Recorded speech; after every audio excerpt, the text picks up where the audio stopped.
Welcome on into the top 5 cut things from TranZit. Now I'm telling you, these are not rumors. These are game files found with actual evidence supporting these claims, and as such they can be found extremely accessibly on modded BL2 clients that you can download on PC, being Plutonium or Redacted. Much of the footage is also modded and as such was not intended for the vanilla based version of the game and was made by a modder named Ultimate Man who reimagined many of these game files into his own version of TranZit, which took him roughly about 500 hours to create. Obviously, this list is in no particular order, and coming in at the number 5 spot, we have the Upgradeable Jet Gun. Now, we all know about the pain and garbage of the Jet Gun. Now why he making toast? I'm the type that you can't control. Said I would, then I made it so. Jet Gun is a wonder weapon that takes 4 parts to build all around the map of TranZit, where you have to painstakingly pick up each single part and build it in town. Obviously, there's not really much of a use for it outside of the Easter egg, and also for high rounds, considering you know how to actually use it. And theoretically, on paper, the Jet Gun is actually one of the strongest wonder weapons ever. It has the highest round capability in terms of all of the wonder weapons, specifically on Black Ops 2, but obviously we know what makes it limited is the fact that you can't hold down the trigger, and that is the problem. And even back then, Jimmy Zielinski, the creator of TranZit and the person who spearheaded the entire development of TranZit, realized this and wanted to put an upgradable version of the Jet Gun within inside the game,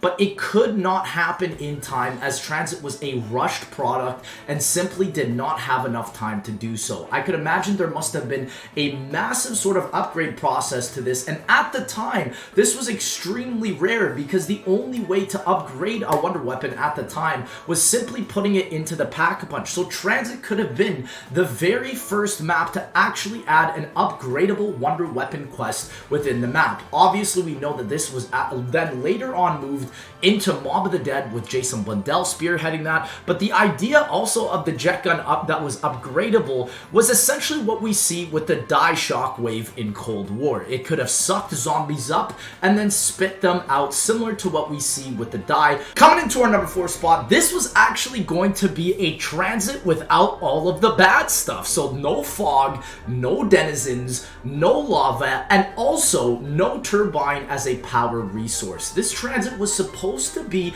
happening during the day, and with this TranZit Reimagined Cycle, he actually added a day and night cycle within the map for you to be able to utilize. The turbine was also not supposed to be the way to power both the electric trap and the turret on the map, as it was solely the way to turn on certain perk machines. I mean, the thing is though, who even uses the electric trap or the turret either way? But with their reimagined version, they both do not need the TranZit turbine, and they function solely on their own.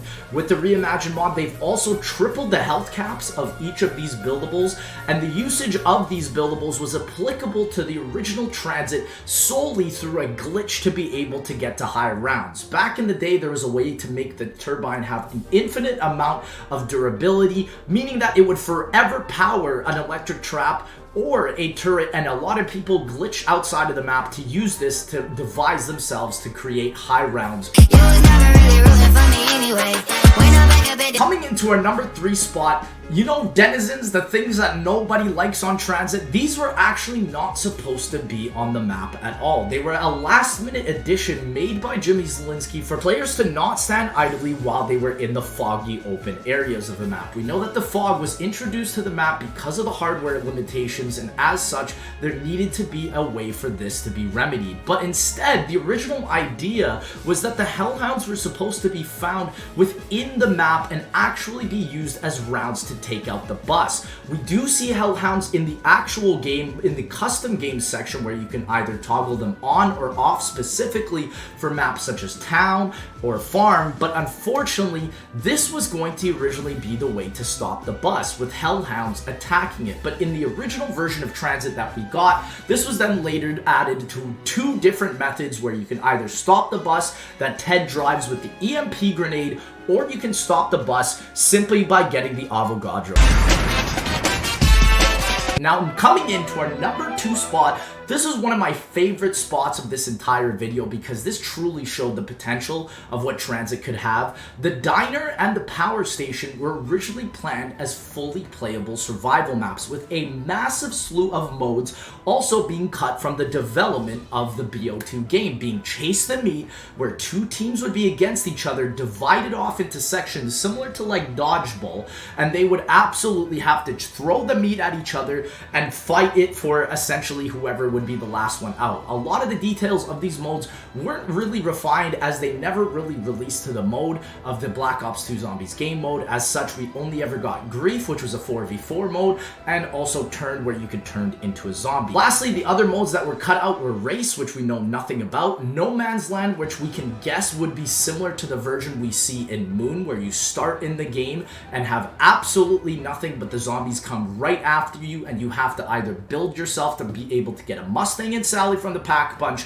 or get enough points to grab either Juggernog or Speed Cola to then leave into the map. And lastly, there was a mode called Returned, which would, I guess, be similar to Turn, but again, we have no idea as to such. Zelensky was in charge, even though Blundell was there at the time for Black Ops 2, and as such, TranZit was really incomplete on launch. And obviously, we know with BO2 that Blundell had to step in, but Blundell described this entire process as sailing the boat while building the entire thing.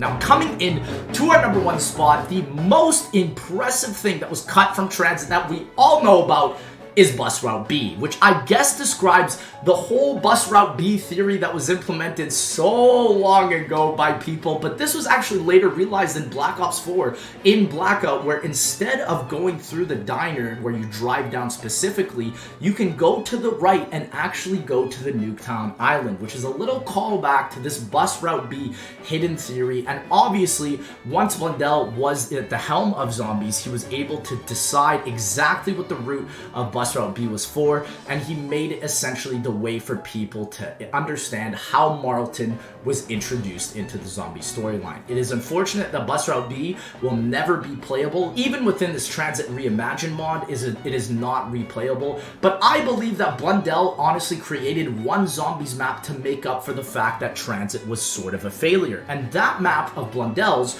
was Shadows of Evil. There are actually quite a lot of similarities between each map, such as the bus and the tram, the 5 specific locations being the diner, spawn, farm, and town, and power versus the junction, spawn, canals, waterfront, and footlight. There were extremely overpowered wonder weapons, obviously with the jet gun not fully realizing its potential, unique boss zombies, unique mechanics of the map either being buildables or beast mode, and an underground pack punch area. Now that Jason Blundell has announced he has left Deviation Games, it'll be interesting to see what will happen in the future.